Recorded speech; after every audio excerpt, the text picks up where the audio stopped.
Nous nous sommes quittés ce matin sur un Eros libertin au milieu du XVIIIe siècle. Eh bien, je vous invite à monter sur mon tapis volant et en une seconde, traverser quelques décennies ainsi que l'océan pour un Eros révolutionnaire qui se déroulera à la fin du XIXe siècle et aux États-Unis. Grâce à deux ouvrages formidables qui ont paru il y a quelques mois, nos invités vont vous faire découvrir pour l'une, redécouvrir pour l'autre, deux figures majeures du mouvement anarchiste aux États-Unis et qui étaient également deux camarades de lutte, Voltairine de Cleyre et Emma Goldman. Toutes les deux ont lutté tous azimuts contre tout, et notamment, pour ce qui nous concerne aujourd'hui, contre les normes sexuelles qui étaient imposées aux femmes au début du XIXe siècle, à la fin du XIXe siècle et au début du XXe siècle. Alice Béja, que nous sommes heureux de recevoir aujourd'hui, va donc nous présenter Voltairine de Cleyre. Elle est spécialiste de la civilisation américaine, des civilisations américaines, devrais-je dire, et plus particulièrement du mouvement anarchiste. Elle est maîtresse de conférences à Sciences Po Lille. Elle est membre du comité de rédaction de la revue Esprit, ainsi que du comité de rédaction de la Déferlante. Elle a produit en 2018 un documentaire sur Emma Goldman, mais celle qu'elle va nous présenter aujourd'hui est Voltairine de Cleyre, dont elle a écrit cette biographie intellectuelle, et je lui laisse la parole.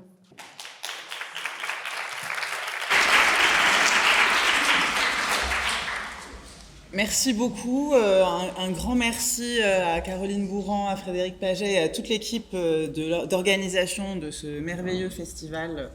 Voilà, donc je suis vraiment ravie d'être ici pour vous parler donc, de Voltairine de Cleyre. Et je vais d'abord commencer par vous poser une question. Combien parmi vous avez entendu parler de Voltairine de Cleyre avant de voir le formidable? Alors, je suis déjà très impressionnée. Encore plus, voilà, ben c'est extraordinaire. C'était juste pour dire que bon, c'est pas forcément une des figures les plus connues, mais c'est pour ça que je suis là, c'est mon travail aujourd'hui, de vous parler d'elle. Et donc, je vais vous faire un bref rappel biographique. Donc, comme ça vient d'être rappelé, Voltairine de Cleyre, comme Emma Goldman, a combattu sur beaucoup de fronts. Moi, je vais me concentrer aujourd'hui vraiment sur son féminisme et surtout la radicalité de son féminisme et la manière dont, et c'est aussi pour ça que j'ai fait le choix de m'intéresser à elle, les combats qu'elle a menés il y a plus d'un siècle, en fait, résonnent encore aujourd'hui avec ceux qu'on mène actuellement. Donc Voltairine de Cleyre est née en 1866, morte en 1912, donc une vie relativement courte. Elle a été emportée à 45 ans par une maladie des sinus qui l'a affectée tout au long de sa vie. Elle est née, donc elle est états-unienne, alors son nom est assez particulier, hein, Voltairine de Cleyre. Donc son père était francophone, on sait pas, enfin sans doute plutôt France ou Belgique francophone, et a émigré aux États-Unis au milieu du siècle. Et sa mère était états-unienne, son père était libre penseur, et c'est la raison qui lui vaut son prénom, puisque on suppose qu'il aurait bien aimé avoir un fils qu'il aurait appelé Voltaire. Et donc, en fait, à la troisième fille qu'il a eue, on peut se dire qu'il a dit, bon, ben voilà, je m'en fiche, je l'appelle Voltairine, et puis c'est tout. Et donc, elle naît dans le Michigan, mais en fait, toute sa carrière va se dérouler principalement à Philadelphie, donc grande ville industrielle de la côte Est des États-Unis, où elle va créer des liens avec le milieu anarchiste local et notamment avec les immigrés russo-juifs qui sont très nombreux et nombreux, dont Emma Goldman fait partie, mais qui sont très nombreux et nombreux également à Philadelphie. Et Voltairine de Cleyre, tout au long de sa vie, va développer une relation très étroite avec cette communauté et va notamment enseigner l'anglais aux immigrés russophones, yiddishophones, et c'est ainsi qu'elle va gagner sa vie, puisqu'elle va toujours refuser de se faire rémunérer pour les conférences et les articles qu'elle donne au mouvement anarchiste. Donc, pourquoi s'intéresser à elle? C'est une figure moins connue que d'autres, comme Emma Goldman. Sa carrière aussi a été beaucoup plus locale. Hein. Voltairine de Cleyre a très peu voyagé, y compris parce que sa santé l'en empêchait et ses conditions financières. Donc, elle n'a été que 2 fois en Europe, même si elle était connectée au réseau anarchiste international. moi, ce que je trouve particulièrement intéressant dans cette vie militante, c'est d'une part, comme je l'ai dit, la radicalité de son féminisme, qu'il était même par rapport à certaines de ses camarades, mais aussi la vulnérabilité qui caractérise cette militante, du fait de ses problèmes de santé physique, mais aussi de santé mentale, hein, j'y reviendrai, qui donne à voir une forme de fragilité et qui permet aussi d'éviter de céder parfois à l'héroïsation des figures de militantes féministes où on a tendance à en faire des surfemmes. Et en fait, non, on peut militer dans des conditions compliquées, on peut réussir à mener des combats, alors même que, voilà, parfois on doit prendre du repos, on doit prendre soin de soi, on doit faire des pauses. Et donc, je pense que c'est ça aussi qui est intéressant. Donc, pour vous resituer très brièvement, hein, donc la fin du 19e, début du 20e siècle aux États-Unis, on est dans une période de fort développement industriel, de mouvements sociaux extrêmement importants, de grandes grèves dans les trains, dans les industries de l'acier, etc., extrêmement violemment réprimés par la police, mais aussi par des milices privées. Vous avez sans doute entendu parler des Pinkerton, si vous avez lu Lucky Luke déjà. Et donc, ils sont des milices privées qui répriment très très violemment les mouvements sociaux. Une période aussi de forte effervescence des mouvements de gauche, donc singulièrement le socialisme, l'anarchisme. Une société qui demeure très conservatrice sur le plan des normes de genre, alors même que c'est aussi la période où le mouvement pour le droit des femmes prend de l'ampleur. Donc les femmes, de plus en plus, participent à la vie publique dans des clubs, dans des organisations caritatives, mais également dans des organisations politiques. Donc vraiment une période d'idées très tumultueuses dans lesquelles le mouvement anarchiste est très fortement, mais ça Léa Gauthier reviendra sans doute après, très fortement criminalisé, très fortement stigmatisé suite à la série d'attentats qui sont menés en Europe et aux États-Unis au 19e et au début du 20e siècle contre des chefs d'État et de gouvernement par des anarchistes ou des gens se réclamant de l'anarchiste. Donc si vous voulez être militante, anarchiste, féministe aux États-Unis à la fin du 19e, c'est pas vraiment de tout repos, et donc ça vous expose à la marginalisation sociale. Bien évidemment, vous n'allez pas être reçu dans les bonnes maisons de la bourgeoisie de Philadelphie, dès lors que vous prenez l'amour libre, que vous avez potentiellement plusieurs amants, etc.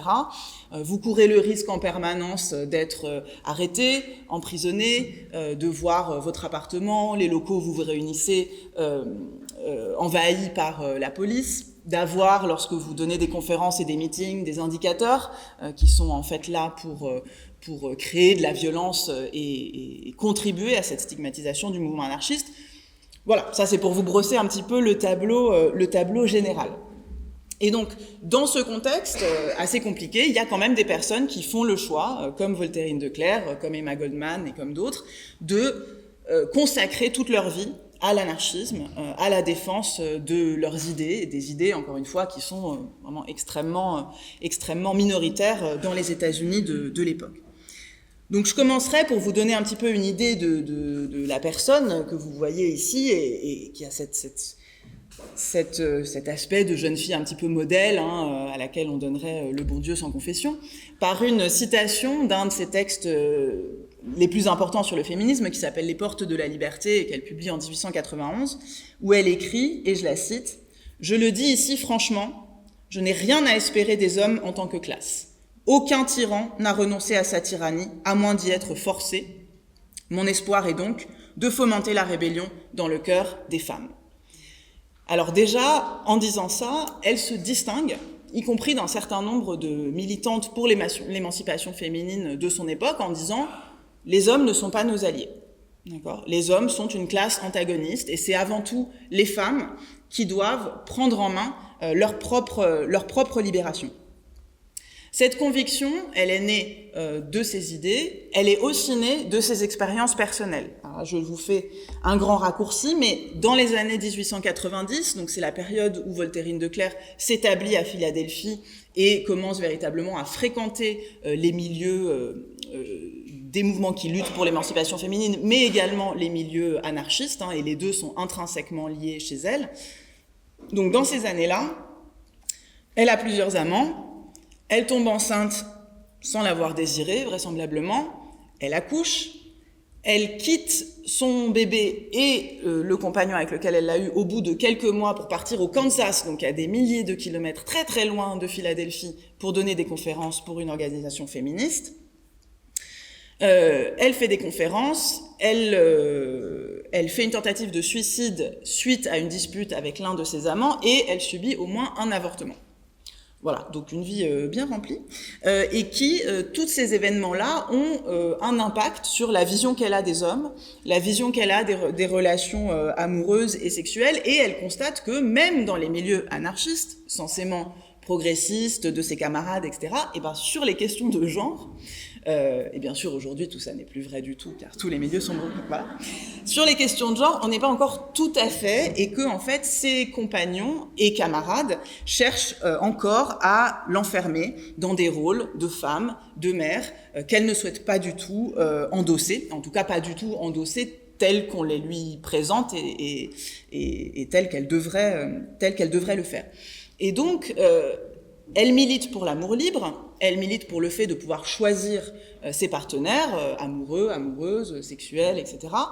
Mais contrairement à d'autres, elle ne pense pas que cette forme-là soit idéale et permette de sortir de la domination masculine et des stéréotypes de genre. C'est-à-dire que parfois, à la lecture de certains textes qui prônent l'amour libre, on a le sentiment qu'une fois que le mariage sera aboli, qui est de fait une institution, en particulier à l'époque, de soumission des femmes, en fait.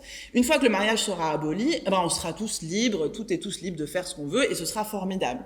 Et de Claire, en fait, ce qu'elle dit, c'est qu'elle dit, ben non. Alors, il faut abolir le mariage, et puis ça va avec ses convictions anarchistes de refus de toute forme d'autorité, mais c'est pas parce qu'on va abolir le mariage que tout d'un coup, les femmes et les hommes seront égaux, que tout d'un coup, les hommes ne considéreront pas les femmes comme leurs boniches, leurs esclaves, les seuls qui doivent élever les enfants, etc. Elle dit, en fait, la domination masculine, elle est en chacun et chacune d'entre nous, puisque les femmes l'ont aussi intériorisée, et donc c'est là-dessus qu'il faut travailler. Et donc, même si vous êtes dans une relation libre, même si vous êtes dans une relation de concubinage, vous pouvez vous retrouver à être enceinte alors que vous ne le souhaitiez pas, vous pouvez vous retrouver à avoir des rapports sexuels non consentis, enfin, tout ça reste du domaine du possible. Et en ça, elle va, voilà, plus loin aussi que certaines et certains de ses contemporains, et elle en arrive, au fil du temps, à défendre une conception du couple assez radicale et qui est en accord aussi avec ses convictions anarchistes qui sont que l'individu doit toujours pouvoir être souverain. Et donc elle dit, sa conception du couple, elle doit préserver l'indépendance et la souveraineté des deux individus. Et donc pour cela, il ne faut pas de cohabitation, on n'habite pas ensemble, pas de dépendance financière, le moins possible de dépendance affective, émotionnelle. Elle prône des unions, et je la cite, rares et éphémères, qui ne puissent pas compromettre l'indépendance de chacune des deux parties. Et évidemment, en disant ça, elle pense surtout aux femmes. De même, elle ne croit pas à l'instinct maternel. Elle dit c'est très problématique en fait de faire reposer la relation avec l'enfant exclusivement sur les mères. Donc elle est aussi en faveur d'une forme de collectivisation de l'éducation des enfants. Et donc, comme vous le voyez, ça, bien évidemment, c'est aussi lié à ce dont elle fait l'expérience dans sa propre vie, dans sa vie intime, les déceptions qu'elle constate vis-à-vis de ses différents partenaires, qui sont très souvent des camarades de lutte, et dont elle constate, en fait, que tout ce qu'ils disent sur la liberté, l'émancipation, il faut lutter contre l'autorité de l'État, etc., ne s'applique pas forcément dès qu'ils passent la porte de leur maison. D'accord, et que donc en fait tout ce qui est dit publiquement n'est ensuite pas forcément appliqué sur le plan de la vie intime et privée, et ça c'est quelque chose qu'Emma Goldman dénonce aussi. Et les hommes anarchistes voient souvent d'un mauvais œil toutes ces questions liées à l'émancipation féminine, à la sexualité, puisque un des arguments, c'est de dire, alors attendez, déjà qu'on est aux États-Unis et qu'on pense que les anarchistes n'ont pas de morale, sont tous des pervers, sont vicieux, etc., si en plus on commence à parler de sexe et à en faire un objet politique, là on va être encore plus stigmatisé qu'avant, donc on va peut-être privilégier la lutte du prolétariat, la révolution sociale, etc., et puis bon, en gros, vos histoires de bonnes femmes, on verra quand on aura le temps et quand on aura gagné sur d'autres plans. Et voilà, il y en a certaines, comme Voltairine de Cleyre, mais comme d'autres, qui refusent ça et qui estiment que, justement, la lutte contre l'autorité, elle doit aussi commencer par le foyer, la maison, et donc l'émancipation des femmes. Cela dit, moi je vous raconte sa vie à elle, mais elle ne le fait jamais. C'est-à-dire que dans ses discours, dans les articles nombreux qu'elle publie, en particulier dans les années 90, mais aussi plus tard dans sa carrière, sur ces questions, Sa vie privée n'est jamais directement mentionnée. Et même dans sa correspondance, en fait, dans les lettres qui nous sont parvenues, alors il y a énormément de choses qui ont été perdues, il y a énormément de choses qui ont été détruites aussi par sa famille, et ça on le sait, parce que c'était de nature trop intime, et que donc sa sœur notamment ne voulait pas que ces lettres perdurent. Néanmoins, elle manifeste quand même dans certaines lettres les convictions qu'elle exprime dans ses discours, comme lorsqu'elle écrit par exemple à sa mère en 1893, et je la cite, que n'importe quelle dépendance, n'importe quoi qui détruise la souveraineté absolue de l'individu est de l'ordre de l'esclavage et détruit la spontanéité de l'amour. Donc on retrouve vraiment cette importance de la souveraineté. Et donc cette colère en fait contre les hommes, elle se fait jour dans ses discours, dans sa correspondance, et également Voltairine de Cleyre tout au long de sa vie publie des nouvelles et des poèmes. Et ça, et le genre de la poésie, vraiment, à cette époque-là, c'est un genre qui est éminemment politique. Et très souvent, quand vous lisez les revues, les périodiques anarchistes, sur la première page, il y a un poème. Et très souvent, les conférences des conférenciers et conférencières anarchistes, en fait, s'ouvrent par la lecture de poésie. Et de Cleyre elle-même commence assez systématiquement ses conférences par la lecture d'une de ses poésies. Et ces poèmes sont, en fait, habités par des figures de femmes sacrifiées qui expriment leur colère. Donc des figures de femmes qui ont été trahies par leurs amants, qui ont été réduites à la pauvreté, à la prostitution, qui sont tombées enceintes.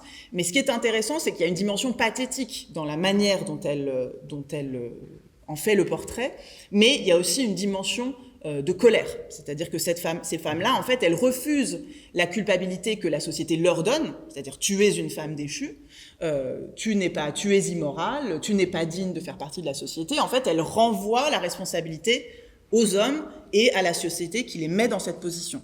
Et je cite juste un de ces poèmes qui s'appelle Trahi, Betrayed, de 1889, où c'est une mère qui a tué son enfant pour ne pas le voir mourir de faim, après avoir été abandonnée enceinte par son amant. Et donc il y a un prêtre qui vient la voir pour l'enjoindre de se repentir à la veille de la mort de cette femme. Et elle lui répond « Oui, je me repens d'avoir un jour pensé qu'un homme pouvait faire autre chose que mentir. » Donc en gros, je ne me repens pas de mes actions à moi, je me repens de ce qu'on m'a fait subir et de la position dans laquelle la société me met. Et cette colère s'exprime dans la diversité des écritures par lesquelles elle exprime ses idées féministes. Donc les lettres, les discours, les articles, mais également les poèmes et les nouvelles. Et au fur et à mesure de sa vie, en fait, elle en vient donc à être quand même un petit peu désabusée par ses rapports avec les hommes, et elle essaye de créer d'autres formes de relations qui passent par la camaraderie politique et qui passent aussi par un rapport intime d'une nature différente, qui ne soit pas forcément amoureuse, qui ne soit pas forcément sexuelle. Et là, je voudrais revenir sur la relation qu'elle tisse avec une autre grande figure de l'anarchisme, qui est Alexandre Berkman. Donc, Alexandre Berkman, donc, c'est un contemporain qui est l'ami, l'amant, le compagnon de route d'Emma Goldman, et qui passe 14 années en prison pour avoir tenté d'assassiner un industriel qui était responsable de la répression d'une grève en Pennsylvanie. Et Berkman, donc en gros, il sort de prison en 1906.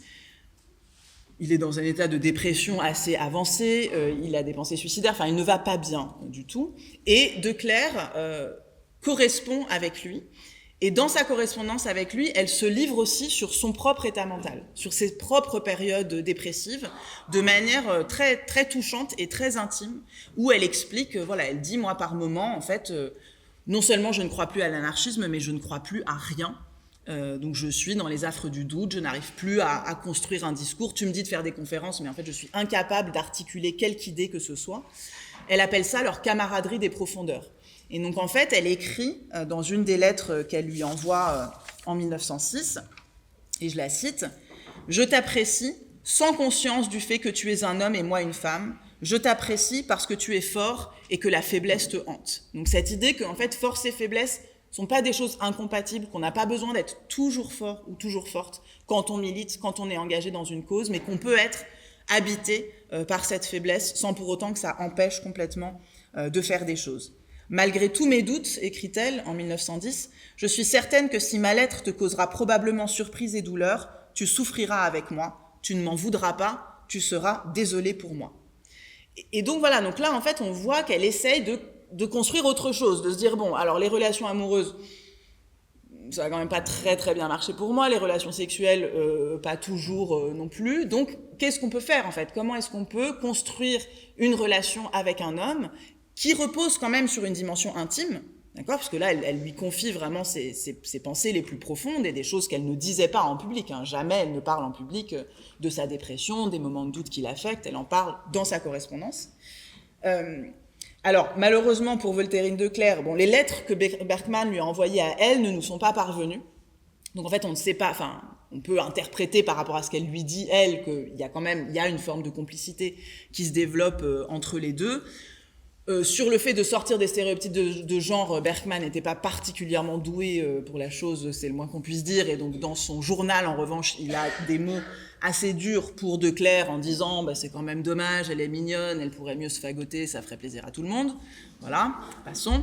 Donc voilà, donc disons que cette relation qu'elle appelait de ses voeux n'a pas été complètement réciproque, en tout cas dans l'extraction des stéréotypes et des rôles de genre, mais bon voilà, c'est quelque chose auquel elle semblait aspirer. Et voilà, ce que j'ai aussi trouvé intéressant, donc moi dans le livre où j'ai fait sa biographie intellectuelle, je lui ai aussi écrit des lettres à elle pour lui parler voilà, plus de notre période contemporaine et pour partager aussi un peu cette intimité qu'elle établit dans sa correspondance avec d'autres camarades. Et c'est ce que je trouve aussi intéressant dans cette figure, de reconnaître ces failles qui existent dans toute vie militante et qui, par ailleurs, pour les historiennes et les historiens, permettent de redonner chair aux idées, vraiment de les ancrer dans une expérience vécue et de rendre justice à ce mélange entre personnel et politique, entre relations intimes et relations publiques. Et j'ai fait mes 20 minutes, donc je vais m'arrêter ici et je vous remercie beaucoup de votre attention.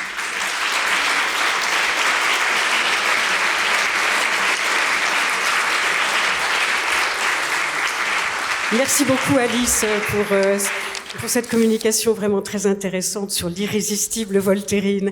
Y a-t-il des questions? Je peux prendre une question. Ça tombe bien, il y en a une. J'ai pas lu pour Voltairine de Cleyre. Je voudrais savoir est-ce qu'elle parle de la situation des Noirs, en particulier aux États-Unis, parce que c'est aussi un point aveugle chez de nombreux féministes. Mais pas que. Alors c'est un point aveugle chez de très nombreuses et nombreux anarchistes également, dont Voltairine de Cleyre. Là-dessus, et c'est quelque chose il y a diverses explications qui sont données au fait que les anarchistes n'aient vraiment très peu pris en compte la lutte des Africaines-Américaines et des Africains-Américains. Alors de Cleyre, elle a notamment des comptes rendus d'ouvrages où elle dit explicitement qu'elle croit à l'égalité des races et que pour elle, il n'y a pas de différence. Cela dit, elle n'écrit jamais dessus. Elle n'écrit jamais dessus. Je pense, donc moi, l'interprétation, c'est qu'elle partage le point de vue de la plupart des anarchistes, qui est que, en fait, c'est la classe qui prime sur la race, mais elle prend en compte le genre. Elle prend en compte le genre, mais elle ne prend pas en compte les questions raciales. Ce qui est par ailleurs, alors on peut dire oui, ils fréquentaient pas les mêmes milieux, c'est vrai que les anarchistes étaient très peu présents et présentes dans le Sud, mais en même temps, elle et il étaient très présentes à New York, à Chicago, à Philadelphie. Il y a une communauté africaine-américaine extrêmement importante et très militante et très active dans ces années-là. Donc, c'est un point aveugle et moi j'avoue que c'est quelque chose sur lequel j'aimerais aussi travailler davantage pour comprendre. Voilà, il y a diverses hypothèses, mais ça reste une vraie question. Cette ignorance en fait du problème, enfin de la question noire, à une époque où en plus par ailleurs on est après la guerre civile, dans une effervescence de la pensée africaine-américaine. C'est la période de W.E.B. Du Bois et de pas mal d'autres penseurs et penseuses qui font exister les questions de domination raciale, y compris dans le débat public. Donc je veux dire, on peut pas dire il se passait rien, personne ne savait rien, personne ne disait rien. On n'est pas du tout dans ce genre de contexte. Mais donc merci d'avoir posé la question parce que c'est ce qu'il faut rappeler aussi, les points aveugles. Merci beaucoup Alice encore.